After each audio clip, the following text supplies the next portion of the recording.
Alors, mesdames et messieurs, j'ai le plaisir d'avoir avec moi en ligne Dr Minna Aref, professeur d'économie, qui va nous jeter la lumière sur la conférence du G20 qui se tient actuellement en Égypte. Bonjour, Dr Minna Aref, et bienvenue.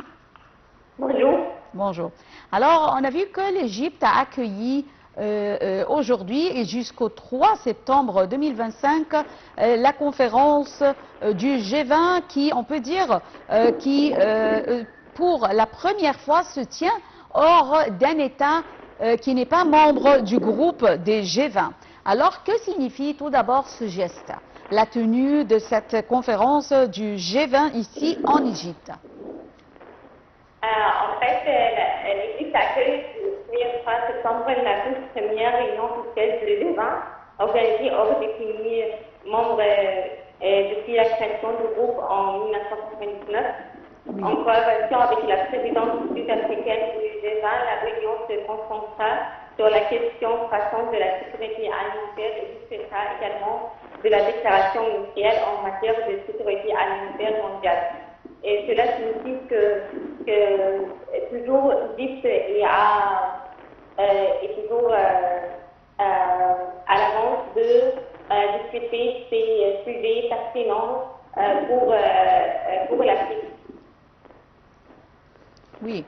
Alors, docteur Minna Aref, le groupe du G20, on peut dire qu'il regroupe les grandes économies du monde, représentant 80% du PIB mondial et 75% du commerce international. Alors, comment l'Égypte pouvait profiter de la présence, plutôt de la tenue de ce sommet du G20 ici en Égypte?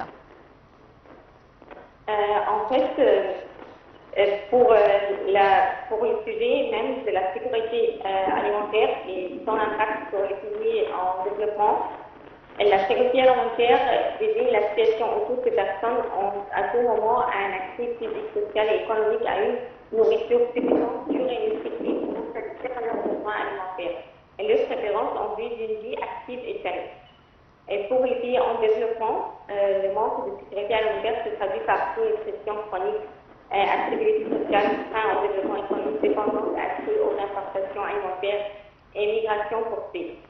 Et pour cela, c'est un sujet très important d'être discuté dans cette conférence du G20. Et il y a plusieurs facteurs mondiaux et régionaux qui influencent ce sujet de la sécurité alimentaire. Par exemple, à l'échelle mondiale, le changement climatique, les conflits armés, les hausses de prix des denrées alimentaires, la spéculation sur les produits agricoles, les pénuries d'engrais et d'énergie.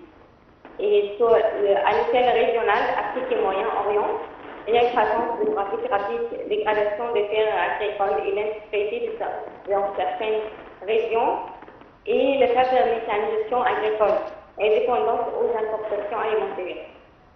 Pour cela, c'est très important ce sujet d'être discuté au sujet du débat.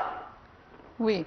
Alors, vous avez mentionné que la sécurité alimentaire est un des sujets essentiels qui est abordé pendant cette conférence du G20.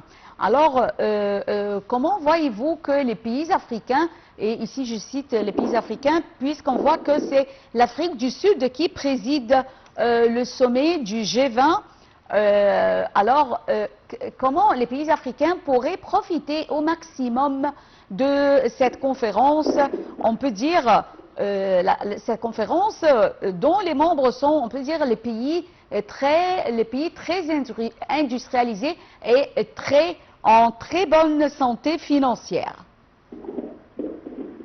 En fait, il y a un lien entre la sécurité alimentaire et l'agriculture durable, le commerce et l'infrastructure et technologie. Toutes ces thématiques sont extrêmement interconnectées. Et pour améliorer durablement la sécurité alimentaire, il faut une agriculture durable, commerce équitable et ouvert, et des infrastructures comme les routes, les silos et l'irrigation, le transport logistique. Tout ça sont essentiels pour réduire les pertes alimentaires et améliorer l'accès du marché.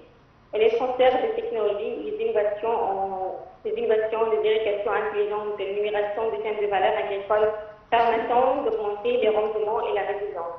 Donc, en débattant de ces thèmes ensemble, le G20 peut proposer une approche intégrée plutôt que des réponses fragmentées. Et de là, très important à l'échelle mondiale et aussi pour les pays africains et les Moyen-Orient. Oui. Alors, quels sont les défis, on peut dire les défis régionaux et mondiaux qui affectent la sécurité alimentaire et comment on peut surpasser cette crise alimentaire? On peut dire que la crise alimentaire se déroule actuellement dans plusieurs pays du monde entier, non pas seulement en Afrique.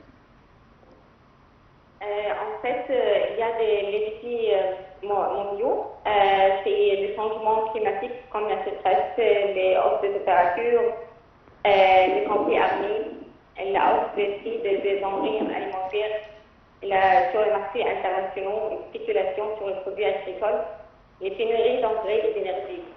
Et à l'échelle régionale, Afrique et Moyen-Orient, il y a les croissances démographiques rapides qui accroît la pression sur les ressources, la dégradation des terres agricoles et l'insécurité dans certaines régions, faible mécanisme agricole, la dépendance aux importations. Donc, tous ces défis nécessitent une réponse coordonnée et inclusive que cette réunion du G20 vise à encourager. Oui.